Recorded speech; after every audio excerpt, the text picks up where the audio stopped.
नमस्ते दोस्तों, मैं आपके समक्ष एक बार फिर उपस्थित हुआ हूँ, एक नया टॉपिक लेकर। मुझे आशा है कि आपको ये भी पसंद आएगा। पिछले एपिसोड में जो मैंने आपको अपने कुछ विचार व्यक्त किए थे, आशा करता हूँ कि आप सबको पसंद आए होंगे और आप सबने मेरा साथ दिया, उसमें कमेंट्स किए और मुझे संपर्क किया। इसके लिए मैं आप सबका धन्यवाद करता हूँ। दोस्तों, ये सिस्टम इटली और जर्मनी से निकलकर यूरोप में ये सिस्टम पिछले 150 सालों से हम इस सिस्टम को जानते हैं, इसके ऊपर कार्य कर रहे हैं। अब इस सिस्टम के ऊपर मैंने पिछले कई वर्षों से अध्ययन किया है और बड़े-बड़े एक्सपर्ट्स के साथ इस सिस्टम पर बात की। यूके, यूरोप में मुझे ऐसा लगा कि ये सिस्टम अभी भी एक हाई क्वालिटी की वजह से टिका हुआ है। उसमें मुझे अध्ययन करते हुए कम से कम 20 साल या ये कहें कि मुझे भारत से बाहर अपनी प्रैक्टिस करते हुए 20 साल से ज़्यादा हो गया है और मैंने कितने ही पेशेंटों को और कितने ही मरीजों को इस सिस्टम की दवाइयाँ जो कि जर्मन में बनती हैं, उनके अनुरूप दी है। दोस्तों, इस सिस्टम में काफ़ी तरह की भ्रांतियाँ मुझे काफ़ी समय से पता थी और यकीन मानिए तो मैं ये सिस्टम के अंदर पहले ही दिन से, जब से इस सिस्टम के अंदर मैं आया हूँ, मुझे इस सिस्टम के ऊपर काफ़ी कमज़ोरियाँ नज़र आई। वो कमज़ोरियाँ हमारी खुद की थी, सिस्टम की नहीं। ये बात मुझे बाहर के देशों में आके पता चली। दोस्तों, हमारे भारत के अंदर कई बार हम लोग शॉर्टकट प्रैक्टिस करते हैं। कई बार हम एक दूसरे चिकित्सा प्रणाली की दवाइयों को अपनाते हुए अपनी प्रैक्टिस में दे देते हैं, पर ऐसा बिल्कुल भी हरगिज़ हम लोग बाहर के देशों में नहीं कर पाते और यहाँ पर आप अपनी ही चिकित्सा पद्धति के अंदर रहते हुए स्ट्रिक्ट लॉ को फॉलो करते हुए आपको दवाइयाँ देनी हैं। तो अब हमारे पास ये सिस्टम में 60 दवाइयाँ ही बची, जो कि पिछली बार मैंने आपको बताया था कि कैसे एक सिस्टम के ऊपर हम लोग दवाई दे सकते हैं और किस तरह से सिर्फ और सिर्फ 2 ही डाइल्यूशंस के ऊपर हम पूरी इमारत खड़ी कर सकते हैं दोस्तों। मुझे ऐसा लगता है कि कई चिकित्सकों को ये चीज़ शायद हज़म नहीं हो पा रही या उनको ऐसा लगता है कि ये मेरे घर के बनाए हुए रूल्स हैं। पर दोस्तों, ऐसा नहीं है। सत्य तो हमेशा सत्य ही रहता है, चाहे आप उसके ऊपर कितना भी तर्क कर लीजिए। दोस्तों, एक बात मुझे बताइए कि क्या ये सिस्टम के अंदर आपके पास कुछ ऐसा डॉक्यूमेंट है जो कि ये दर्शाता हो कि इसके अंदर D6, D7, D8, D9, D10, D11 देना चाहिए? दोस्तों, कहीं पे भी हम लोगों को ऐसा रेफरेंस नहीं मिलता। दूसरी बात, क्या मैटी जी ने, क्या क्रॉस ने ये नहीं समझा कि मुझे भी फोर्थ गिलास बनाना चाहिए? दोस्तों, यही कारण है कि ये सिस्टम कहीं न कहीं हमारे देश में आज भी एक पहेली बन के रह गया है। इसके अंदर किसी भी प्रकार का एक रूपरेखा नहीं है और इसी कारण से शायद मुझे ऐसा लगता है कि हम में से ज़्यादातर लोग आज भी इसमें स्ट्रगल कर रहे हैं और इस सिस्टम के अंदर तीर नहीं तो तुक्का लगाकर ही प्रैक्टिस कर रहे हैं। मैंने कितने ही दूसरे प्रैक्टिशनरों से बात की, मैंने कितने ही अपने प्रैक्टिशनरों से बात की, तो निर्णय सिर्फ एक ही निकला कि मुझे ऐसा लगता है, दोबारा से कहता हूँ कि आज तक इस सिस्टम को कोई नहीं समझा और अगर इस बात को आप बड़ी गहराई से समझेंगे, तो आपको समझ आएगा क्यों आज भी भारत सरकार की कमेटी हमारे लोगों के साथ या कहें कि सो कॉल्ड साइंटिस्ट के साथ सैटिस्फाई नहीं है। इसका उत्तर आपको पता है। लेकिन क्या आपने प्रयत्न किया? क्या आपने इस बारे में समझने की कोशिश की कि कैसे हम लोग इस सिस्टम को आगे ले जा सकते हैं? दोस्तों, अभी तो मंजिल दूर है, अभी तो हमने रास्ता तय किया है। बात सिर्फ इतनी है कि हमें अपने देश के अंदर अगर ये सिस्टम को बचाना है और जैसे ही सख्त कानून बने या ये सिस्टम रिकॉग्नाइज़ हुआ, तो आप सबको इस बात का पता चल जाएगा कि आप क्या कर सकते हैं, क्या नहीं कर सकते। इसलिए अगर आप समय रहते हुए पहले ही अगर वो चीज़ें अपना लें, तो मुझे लगता है कि आपको मैदान छोड़कर भागना नहीं पड़ेगा। दोस्तों, आज नहीं तो कल हम लोगों को इस सिस्टम के ऊपर एक रूपरेखा बतानी ही पड़ेगी। वो एक रूपरेखा हमें इस तरह से बतानी पड़ेगी कि आज आने वाली जनरेशन शायद इस सिस्टम के ऊपर अपनाने से पहले 2 बार सोचे। नहीं तो कोई भी आने वाले समय में सिस्टम अपनाएगा नहीं। दोस्तों, कई लोग मेरे पर ये आक्षेप लगाते हैं कि मैं शायद ये प्रैक्टिस अपने मन मुताबिक करता हूँ। दोस्तों, ऐसा नहीं है। जिस देश ने अंग्रेजी दवाइयाँ बनाई, जो नंबर 1 एलोपैथी सिस्टम है, जहाँ पर सख्त लॉ है, यूके के अंदर प्रैक्टिस करना बहुत ही मुश्किल है। उसके अंदर मैंने 20 साल प्रैक्टिस की है और सिर्फ 60 दवाइयों से दोस्तों, हाँ जी हाँ, सिर्फ 60 दवाइयों से मैंने 700 से ज़्यादा बीमारियों को देखा है, परखा है और एक ऐसा मजबूत प्लेटफॉर्म मैंने दिया है कि मैं अब किसी भी सिस्टम या अन्य चिकित्सा प्रणाली के चिकित्सकों को चुनौती दे सकता हूं, पर उससे पहले मैं अपने लोगों को चुनौती देता हूं कि अगर आप समझते हैं कि ये सिस्टम बहुत अच्छा आप चला रहे हैं, तो आप, मुझे लगता है, अभी किसी सपने की दुनिया में हैं। क्योंकि इस सिस्टम का एक छोर से दूसरा छोर है ही नहीं आपके पास। इस सिस्टम के ऊपर हर तरह का जो साइंटिफिक डाटा चाहिए या इस तरह का हम लोगों को दवाइयों का 60 दवाइयों का जो एक पूरा सेट हम लोगों को इस दवाइयों के साथ प्रैक्टिस करने में जो मज़ा आता है, वो 38 में नहीं आता। हाँ, ये बात और है कि आप किसी भी प्रकार से अपनी प्रैक्टिस चला रहे हैं, कौन देखने आता है। तो दोस्तों, आइए इस बार मेरा जो आपके प्रति टॉपिक है वो है कि हम अक्सर इस दवाइयों को एक साधारण तौर पर कॉम्प्लेक्स होम्योपैथी के हिसाब से समझते हैं या एक कॉम्प्लेक्स फार्मूला समझते हैं। दोस्तों, मैंने कितने ही बार कहा है कि ये कंपाउंड्स हैं और आज मैं उसी के ऊपर आप सबको एक बात बताने आया हूँ। उससे पहले मैं मैटी जी की कुछ किताबों के द्वारा आपको ये दिखाना चाहता हूँ कि मैंने कितनी ही बार ये मैटी जी की किताब को पढ़ा है। जैसा कि मैटी जी ने बार-बार लिखा है कि मैं जो ये सिस्टम बना रहा हूँ, वो 25 सेंचुरियों के बाद उसके अंदर जो गलतियाँ नज़र आईं, उसको मैं दूर करके एक प्रैक्टिस करने के लिए एक ऐसा चिकित्सा पद्धति तैयार कर रहा हूँ, जिसके अंदर आने वाले समय के अंदर बहुत ही आसान और ईज़ी स्टेप के ऊपर एक प्रैक्टिशनर प्रैक्टिस कर पाएगा। कितनी ही बार जिक्र किया है कि अनलिमिटेड डाइल्यूशन जो कि होम्योपैथी के अंदर बनाए जाते हैं, उसको नहीं देने चाहिए। अब हम इसके अंदर कोई एक ऐसा फार्मूला मैं आपको बताता हूँ कि जो हम लोग समझ सकें कि हमने पिछली बार एक सर्कुलेटरी सिस्टम के ऊपर कुछ बातें की थी और आपको हमने दवाइयाँ दिखाई थी कि A1 की जो D4 और D12 है। अगर हम देखें कि इन्फ्लेमेशन और ब्लीडिंग के दौरान जो इन्फ्लेमेशन हो जाती है, उसके अंदर मैटी जी ने कुछ चीज़ों के बारे में जिक्र किया है और उसके अंदर किस तरह से उन्होंने इसके अंदर बताया है कि A1 अगर आप लेते हैं तो उसका थर्ड डाइल्यूशन यानी कि 3 उसके आगे 3 रोमन नंबरिंग के अनुसार उन्होंने उसके ऊपर A1 आगे 3 लिखा है, C5 के आगे भी 3 लिखा है। अगर दोस्तों इसको हम समझने की कोशिश करें, तो आप मुझे बताइए कि अगर हम ए ग्रुप की बात करें तो उसके अंदर 3 तरह की दवाइयों का जिक्र है, A1, A2 और A3।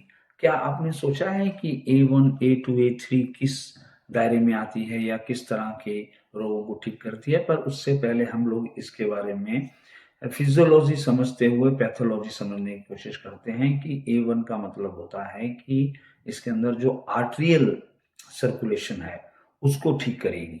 यानी कि आर्टेरियल के अंदर जितना भी फ्लो इन एंड आउट हो रहा है हमारी कहते हैं, उसी प्रकार से A2 यानी कि वीनस सिस्टम, जैसा कि सबको पता है कि हमारा जो मेजर ऑर्गन है हार्ट, उसके अंदर आर्टेरियल और वीनस सिस्टम के द्वारा ब्लड का संचार होता है। कितने महान उन्होंने एक सिस्टम की रचना की कि आज के बड़े-बड़े एलोपैथी डॉक्टर के साथ जब मैं बात करता हूँ तो बड़ा अचरज में वो हो जाते हैं कि 150 साल पहले भी क्या ऐसा कोई व्यक्ति इतना बारीकी से समझा सकता है। क्रॉस की बुक को लेने के बाद उसके अंदर मैं अगर ब्लीडिंग के बारे में देखूं, A1 और आगे 3 यानी कि थर्ड जो डाइल्यूशन है वो लिखा हुआ है, और उसके साथ उन्होंने कहीं ना कहीं पे भी उन्होंने A2, इसके ऊपर उन्होंने A2 का जिक्र नहीं किया। उन्होंने सिर्फ और सिर्फ उन्होंने साथ में ब्लू का जिक्र किया है, जो कि उसका भी उन्होंने थर्ड डाइल्यूशन दिया है। तो इन्फ्लामेशन हम लोग बात कर रहे हैं कि ब्लीडिंग जब होती है तो ब्लड नेचुरल्स के अंदर इन्फ्लामेशन होगी, तो वहां पर कोई भी कारण हो सकता है। रोग की बात नहीं कर रहे हैं हम, सर्कुलेशन की बात कर रहे हैं हम लोग। ए ग्रुप कहाँ पर यूज होता है उसकी बात कर रहे हैं। तो यहाँ पर उन्होंने आर्ट्रियल की वजह से A1 का चयन किया है, लेकिन थर्ड डाइल्यूशन में। अब हम बात कर लेते हैं मैटाई जी ने 3, उसके थर्ड डाइल्यूशन ग्लास, और जो क्रॉस हैं उनकी ही किताब के अंदर वो मैटी को फॉलो कर रहे हैं। और उसके बाद दोस्तों बात कर लेते हैं, मेरे पास कुछ ऐसा डाटा है जो कि मैंने 100 साल कंपनी के साथ भी बात की, और कई एक्सपर्ट्स जो जर्मन में हैं उनकी दवाइयों को यूज़ करते थे, वो एलोपैथी डॉक्टर भी थे और उन्होंने उसके साथ काफ़ी प्रैक्टिस की है। और क्रॉस के कुछ अपडेटेड वर्जन्स मेरे पास हैं, तो उसके अंदर देख लेते हैं। उन्होंने बट नेचुरल दवाइयों का नाम है जो वो बदल दिया है। उसका नाम जो ब्लू की जगह कैपेसेला हो गया है ब्लू, और A1 जो हम कहते हैं उसको एविना कह दिया है। और तकरीबन तकरीबन उन्होंने अब उसको D4 के अंदर वो गोलियां बनाते हैं, और कैपेसेला जो ब्लू इलेक्ट्रिसिटी है वो बनाते थे लिक्विड के अंदर, उसके ड्रॉप्स नहीं होते थे। अब इन्होंने उसका देने का ढंग जो है 1 2 3 गिलास को हटाकर उन्होंने सीधा सीधा यहाँ पर लिखा हुआ है कि वो आप पानी के अंदर दे सकते हैं, और कहीं ना कहीं वो गोलियों को एक गिलास पानी के अंदर मिक्स करते थे, तो और दूसरा गिलास वो ड्रॉप का जो इलेक्ट्रिसिटी है ब्लू कैपेसिला उसका एक ड्रॉप डालते थे। अब दोस्तों इसके बाद हम लोगों ने जब आपको पिछले एपिसोड में बताया था कि किस तरीके से आप ये दवाइयाँ दे सकते हैं, तो अब आप देखिए कि आपके पास ब्लीडिंग केस है, और आपको पहले तो ये जानना है कि वो वीनस सिस्टम के दौरान आ रही है उसके अनुरूप है, या वो आपके आर्टिल फ्लो के पास है, या A3 जिसको कि हम लोग हार्ट मेडिसिन कह सकते हैं, जिसको कि हम लोग नर्व रेमेडीज भी मैं कहता हूँ उनको। लेकिन आपको अभी ब्लीडिंग के ऊपर मैं ये बताना चाहता हूँ कि अगर आपके पास ये D4 है तो आप D4 को एक गिलास पानी के अंदर लेकर दे सकते हैं। लेकिन अगर अगर आप लेना चाहें तो आजकल बहुत इजी कर दिया है कि D12 भी आप दें, और वो D12 को आप सीधा भी दे सकते हैं, यानी कि 3 से 5 बूंदें आप सीधा, या 1 चम्मच पानी या 2 चम्मच या थोड़े से कप चौथाई कप पानी के हिस्से में भी उसको पिला सकते हैं। लेकिन अगर आप D4 देते हैं तो D4 को आपको कम से कम 1 गिलास या उससे ज़्यादा गिलास के अंदर ही 1 ड्रॉप डालना है। अगर आप गोली का इस्तेमाल करते हैं तो 1 गोली डालनी है और उसको सिप सिप करके पिलाना है। दोस्तों मैंने इन दोनों डिजीज के अंदर एक बात नोट की कि इसके अंदर और कुछ दवाई तो दी नहीं उन्होंने। मैटी जी ने C5 और क्रॉस जी ने ब्लू इलेक्ट्रिसिटी को कवर किया है। आप मुझे बताइए कि किस तरीके से ये दोनों जो हमारे फाउंडर की श्रेणी में आते हैं, उन्होंने तो कहीं दूसरी दवाइयों का जिक्र किया नहीं। क्या कैपेबल नहीं, क्या वो प्रैक्टिस के अंदर रिजल्ट्स नहीं आए होंगे? उन्होंने इतनी क्रांति ला दी रेवोल्यूशंस के अंदर, तो क्या उन्होंने उनको दूसरे ग्रुप्स की दवाइयाँ नहीं पढ़ी?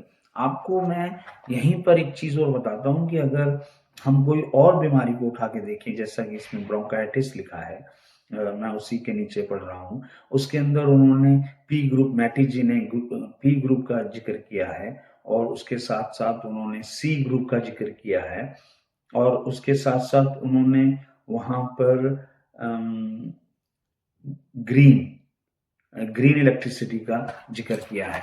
अगर हम इसी को क्रॉस के हिसाब से देखें तो क्रॉस ने उसी के नीचे ब्रोंकाइटिस के नीचे अगर आप देखेंगे तो उन्होंने पी ग्रुप का ज़िक्र किया हुआ है और उन्होंने स्पेसिफिक जो मैटी जी के आगे शायद कोई नंबर नहीं डाला था, इसका मतलब वो P1 की बात कर रहे हैं। लेकिन अगर हम क्रॉस की बुक को देखें तो उन्होंने वहाँ पर P2 का ज़िक्र किया हुआ है। तो दोस्तों अगर उसके साथ अगर देखें तो हाँ, बिल्कुल उन्होंने सी ग्रुप का भी ज़िक्र किया हुआ है जिसके अंदर C5 का नाम लिया हुआ है और डाइल्यूशंस फिर वही उन्होंने उसके आगे फर्स्ट डाइल्यूशन लिखा है दोस्तों। अब आप देख लीजिए और अब मैं जो इसके साथ मैं देखना चाहता हूँ कि क्या उन्होंने दूसरे ग्रुप की कोई दवाई या सेम ग्रुप की कोई दवाई दी? दोस्तों नहीं। बिल्कुल भी एक ग्रुप की 2 दवाइयाँ बिल्कुल भी नहीं है। आप इस बारे में क्या कहना चाहेंगे? क्या आप मैटई और क्रॉस से आगे जाना चाहते हैं? क्या आप उससे ज़्यादा साइंटिफिक हो गए हैं? क्या आपको ऐसा लगता है कि 100 साल के अंदर सब कुछ बदल गया और आपने इस सिस्टम को ही बदल दिया? दोस्तों मेरी किसी भी बुक के अंदर अगर आप मेरी बुक को उठाएँगे और मेरी बुक के अंदर अगर आप पी ग्रुप देखेंगे, तो मेरे पी ग्रुप के सिवा आपको ग्रीन इलेक्ट्रिसिटीज़ उसमें मिलेगी। जी हाँ, दोस्तों, मेरी बुक के अंदर आप ब्रोंकाइटिस में जाएँगे, तो आपको पी ग्रुप के साथ-साथ ग्रीन और C5 भी देना अनिवार्य है। पर दोस्तों मैंने तो कोई एक ग्रुप की 2 दवाइयाँ डाली नहीं और मुझे रिज़ल्ट आ रहा है और मैं ऐसी कंट्री के अंदर प्रैक्टिस करता हूँ जो एलोपैथी से बिल्कुल सख्त लॉ से है और सिर्फ़ आप अपनी 60 दवाइयों के सिवा कोई और दवाई यूज़ नहीं कर सकते।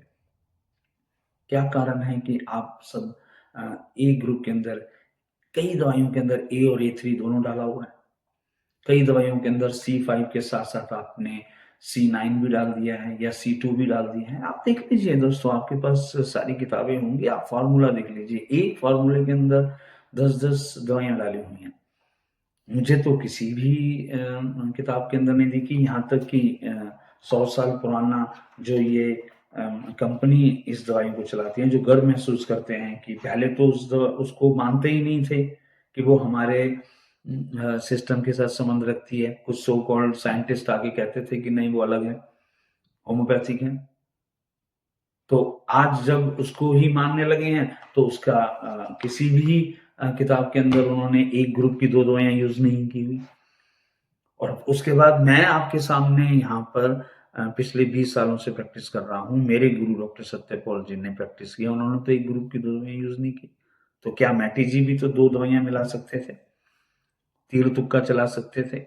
तो दोस्तों सवाल बहुत है, मैं आपको कहीं न कहीं ये समझाना चाहता हूँ कि आज आपने अपने आप को समझने की कोशिश नहीं की और इस सिस्टम को समझने की कोशिश नहीं की। आप आज भी उन्हीं 4 दीवारियों के बीच में घिरे हुए हैं, जो कि एक कूपमंडूक की तरह एक ही कुएँ के अंदर रहकर ये देखना चाहता है कि मेरा सिस्टम बाहर है ही नहीं या कोई बाहर वाला आके मुझे ये सिस्टम नहीं पढ़ा सकता, जिस तरह से मैं आपके सामने आकर आपको बता रहा हूँ।